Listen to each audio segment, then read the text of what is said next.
Major reports are coming out about a potential Donovan Mitchell trade during the offseason if the Cavaliers can't come to terms on a contract extension with him. And the Thunder have been the many of teams mentioned with fans speculating about where he can go. And I'm here to break down today whether I think it's going to be a fit and who we should trade and what we should, give up and everything. Because, of course, in a trade, you're always going to have to give up someone. And sometimes a player or a pick's going to be in there that you don't want to give up that you really think could be something. But before we get into all this, though, don't forget to hit subscribe. As you can see here, 91% of you guys are not subscribed to the channel. If you love the content and you're coming back, why don't you just go ahead and subscribe? It's the best way to support the channel. It's the best way to show how much this channel means to you and how much, you love the content. Also helps us beat the algorithm and see what kind of content you guys like. And so in this time, if you haven't subscribed already, do it. It's quick, it's simple, it's easy, it's free. Just do it. 91% of you guys aren't. Just hit that button. You've had plenty of time now. If you haven't yet, I don't know what you're doing, but hit that subscribe button. Now, let's get into the meat and potatoes here. I mentioned it, all right? You guys are wondering now. You saw the title. You saw the thumbnail. And that's right. There is a potential Spida trade this offseason. And the Thunder have been one of the main teams talking about when he keeps on being brought up on Twitter posts, Reddit posts and everything, Instagram, TikTok. Like, there are a bunch of places they're talking about where the Thunder seem like one of the main teams he could be traded to because we have the capital to trade for him. And as you can see here in this report by Sideline Sources, Cavaliers might be forced to trade Donovan Mitchell if extension isn't reached this summer. This is big news. Big news because the Thunder do trade for him when we get him. It puts two All-NBA players in this backcourt with Shai and Donovan Mitchell. That is huge. It potentially could be the best backcourt in the NBA. Could be. Very well could be. Like, if you look at it and everything, like, ooh, don't get me salivating about this. Like, don't get me, I'm starting to drool thinking about this and everything. But you want to see where, where are you seeing that Donovan Mitchell is going to be traded? It is in a report here by Bleacher Report and everything, Mark Stein. With the Cleveland Cavaliers have found success since trading for shooting guard Donovan Mitchell, there is a growing belief among rival teams that Cleveland could trade him if he doesn't agree to an extension in the coming months, per NBA insider Mark Stein. As discussed here on multiple occasions, Mitchell will be entering the final guaranteed year of his current contract next season. There's no extension, leading to a growing belief among rival teams that the Cavaliers will be forced to trade Mitchell in coming months. Then it cannot come to terms with extension. I just realized that's like the same thing that they had in the first paragraph, though. Bleacher Report, what are we doing there? Just made me read the same thing twice. Mitchell is currently on the third year of a 5-year, $163 million deal. Will have a player option in the 2025-2026 season. He will be an unrestricted free agent in 2026. Now, as you can see there, he is pretty expensive and everything. He's going to be a free agent after, this final year here and everything if there's no contract extension.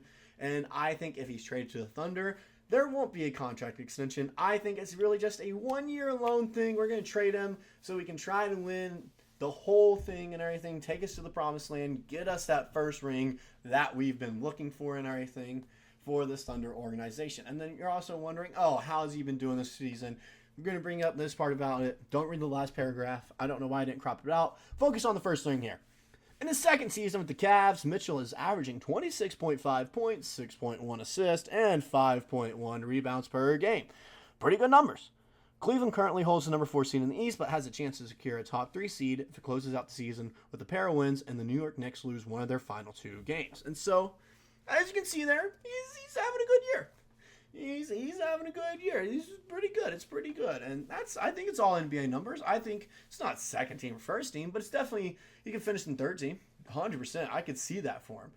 But it's a trade that very well could happen. It very well could happen. And now I'm going to kind of bring up and everything, the second part of this video.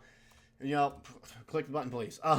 Should we and what do we give up in a Donovan Mitchell trade here? Now, I'm going to go and bring it up before I go into who we would trade and everything. I'm on the fence. It's like a teeter-totter. It's like a seesaw. Man, I keep going back and forth because a part of me is like, ooh, I would love Donovan Mitchell. Ooh, every team would love Donovan Mitchell, like on their team and everything. Like every organization wants that. It's an all-star. It's an all-NBA player. You imagine that pairing of SGA and Donovan Mitchell. Then also Chet Holmgren down low, J-Dub and Josh Giddey. That's a pretty good starting five. That can be deadly. That can really do some things. But then again, I'm also thinking there are other needs that we have. Like, maybe, I don't know, maybe get another big man to pair with, Chet and everything. Maybe get a big man for the starting lineup. I don't know. I would kind of rather trade for that and everything because we do have Usman in the G League and everything. We have J. Will. They're not that, huge, though. Usman, he's, listed at 6'10", when really, or I say he's listed at 6'9". He's really 6'10", all right? Same thing with J. Will. He's 6'10". They're not really huge big men. It'd be nice to kind of get another one to, pair in the starting lineup with Chet and help him on, on the rebound side of things and everything and bang down low. And so that's where I'm kind of leaning. It's I wouldn't be mad, but I feel like there's a higher need for a post player for us to trade for or go and draft, in 2024. But now to talk about who we would trade. Guys accidentally saw it earlier because I clicked the wrong button. Cason Wallace, I think, is the first priority that they're going to try to get and everything. He's a promising prospect, promising young player who's had breakout games this season and everything. And, look at his stats and everything. They're not bad for a guy who is mainly coming off the bench and isn't even a sixth man. He's more like a seventh or eighth man for us. 6.8 points per game, 2.3 rebounds, and 1.5 assists. And he's played every single game this season. That is huge. That is huge. Shows that he's healthy, shows that, he grinds through things and everything. And so, as you can see here, I think that is number one priority that the Cavs are going to try to get. It's Cason Wallace.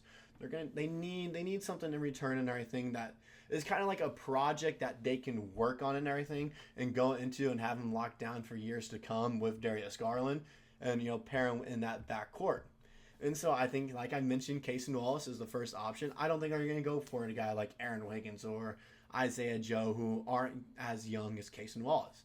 The other player that I think they're going to try to get, which kind of hurts me to admit it and everything, but I have to because I think that's who they're going to try to get, is Lou Dort.